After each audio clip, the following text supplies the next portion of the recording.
bankable on finance. And that demands compromise and common ground. It demands courage. No delegation will leave Belém with everything it wants, but every delegation has a duty to reach a balanced deal. First, on protecting people. For millions, adaptation is not an abstract goal.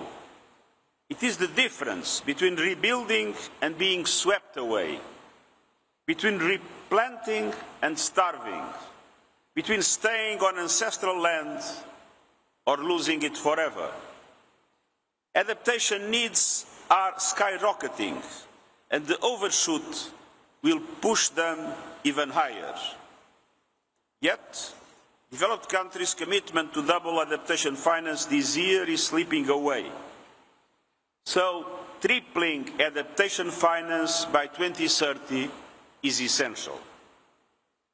The Loss and Damage Fund, open for business but still largely empty, must be capitalized to easier and easier to access.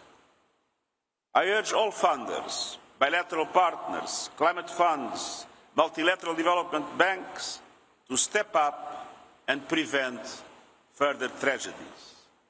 It's about survival, it's about justice, and for indigenous peoples, it is also about protecting cultures and homelands that sustain our planet's vital ecosystems. Second, emission cuts. 10 years after the Paris Agreement, we have moved, but nowhere near enough.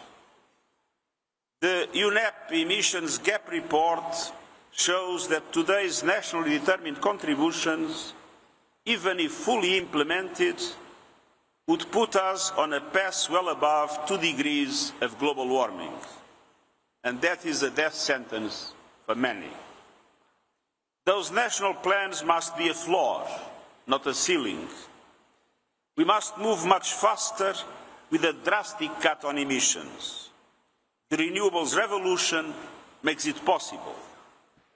Clean energy has never been cheaper and more abundant, powering growth and shielding households and economies from volatile fossil fuel markets.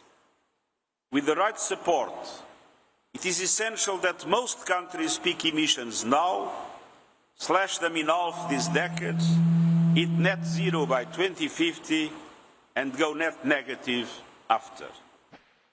The principle of common but differentiated responsibilities applies, but every country, especially the big emitters, must do more. And the world must pursue a just, orderly and equitable transition away from fossil fuels as agreed at COP28 in Dubai. It is a climate necessity and a test of economic stability, energy security and responsible governance. We must end market distortions that favour fossil fuels. We must address disinformation aimed at derailing the transition.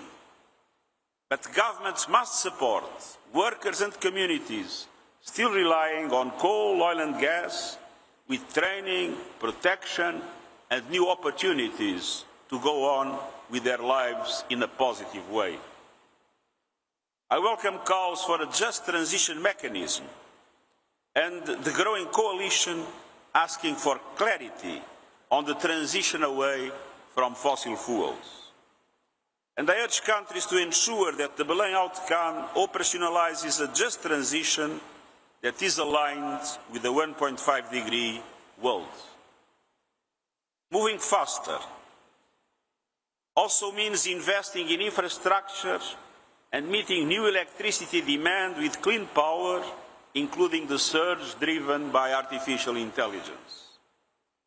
That is why I've been calling for a new global coalition on grid, storage and electrification, so clean energy reaches everyone, everywhere, and becomes a default choice.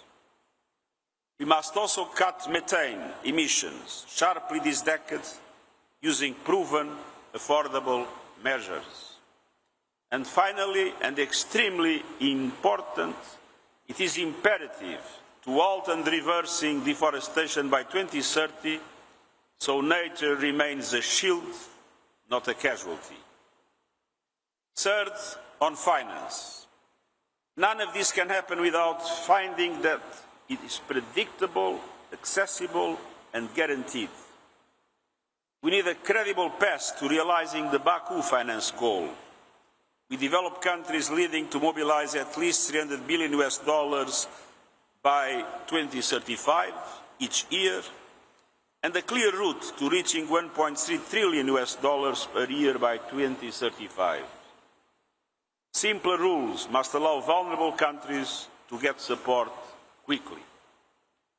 Thinking beyond the COP, the cost of capital for developing economies must fall drastically through concessional finance, debt guarantees, and innovative instruments. We know that budgets are limited, but the financial system can unlock and multiply the available resources to achieve a much greater impact. Multilateral development banks must play a decisive role. They need to be bigger, better, and bolder, allowing them to massively increase their lending capacity and to leverage private finance at speed and scale. What has been failing is the political will to take the necessary decisions. If the international financial architecture cannot meet this moment, reform becomes a necessity, not an option.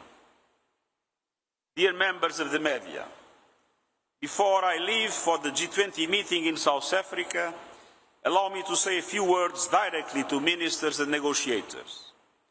Please engage in good faith to reach an ambitious compromise. 1.5 degrees must be your only red line. This is the hour for leadership. Be bold, follow the science, put people before profit, and please keep your eyes on the finish line. Thank you.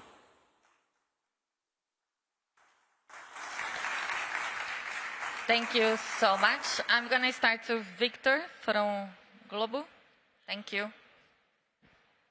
Secretário-Geral, muito bom dia. Estamos ao vivo aqui na Globo News. Bom, com a vinda do presidente Lula para cá ontem, ele se envolveu nas negociações, mas ainda assim há muita resistência de países como China, Índia e Rússia para incluir no texto final da COP a redução da dependência de combustíveis fósseis. O senhor acha que isso pode prejudicar a missão 1.5 e prejudicar o legado da COP30? Aproveito, eu soube que o senhor saiu para jantar ontem aqui em Belém. Gostou da cidade? O que o senhor está achando de Belém? Gostei imenso da cidade de Belém. E devo dizer que em todas as negociações há uma fase em que as posições são ainda divergentes.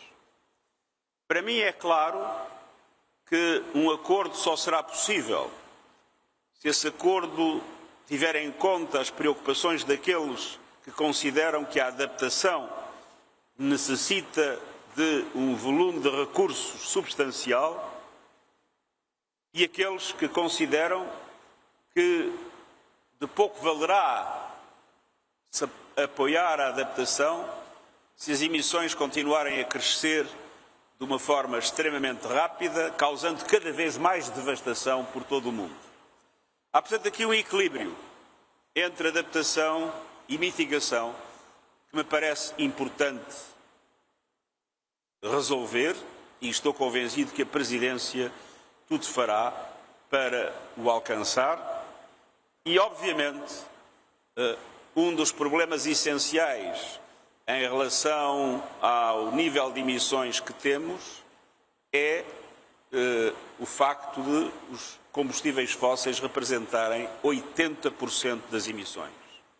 E, portanto, não há solução para os problemas se não houver simultaneamente uma transição justa dos combustíveis fósseis para as energias renováveis. Thank you.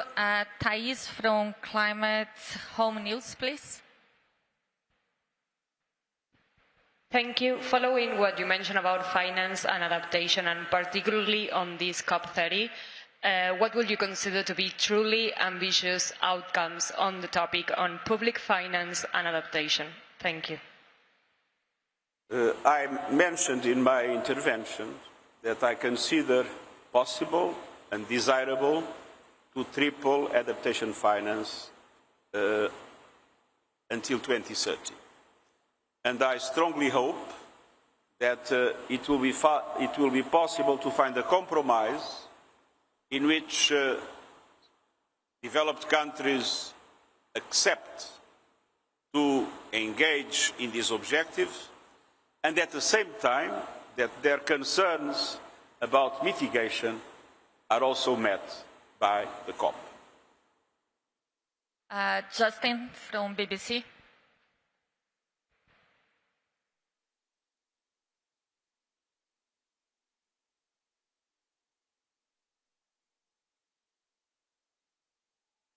Hello, Secretary-General. Secretary-General, what message do you want this conference to send to Donald Trump? We are waiting for you. But do you also want to talk about whether he will engage in this process? Sorry? When will he begin to engage in this process? I didn't understand, sorry. Can you... I was asking, do you see a possibility of him engaging in this process in a positive way? Hope is the last thing that dies. Thank you so much. Kate from Reuters, please. Thank you. Is a roadmap to transition away from fossil fuels vital to the outcome of this COP? And if that is not delivered as a deal that all countries here, not just some, sign up to, would you say that COP30 has failed? I think this is not the moment to talk about the possible failure of the COP. It is the moment to guarantee that that failure doesn't occur.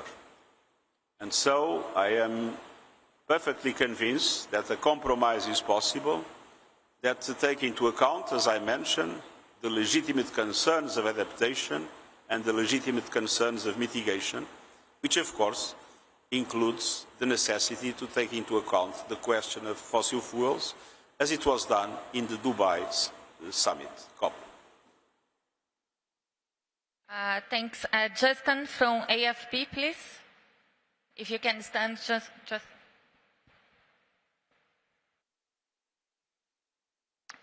Good morning. A significant number of countries, including large emitters, have not published their NDC yet, their climate plans. What is your message to them? A group of countries has done? Huh?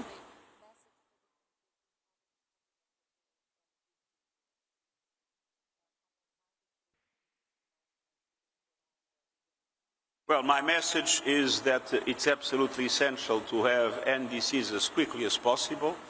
But more than that, as looking at today's NDCs, they are far from being aligned in general, not everyone, but in general, far from being aligned with 1.5 degrees goal.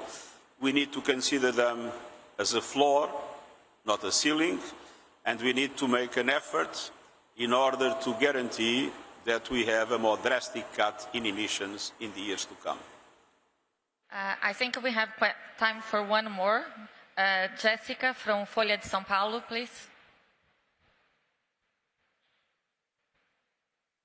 Hello, good morning. How do you see the resistance of parties such as the EU and the UK who are supporting the roadmap to transition away from fossil fuels, but do not want to talk about increasing finance, especially in adaptation? What would be your message to these countries? I must tell you that I spoke with the overwhelming majority of those countries, and they seemed ready to engage with the financing of adaptation, having as a legitimate concern that that is balanced by progress in the key aspects of mitigation. Thank you very much. Muito obrigado. Thank you very much.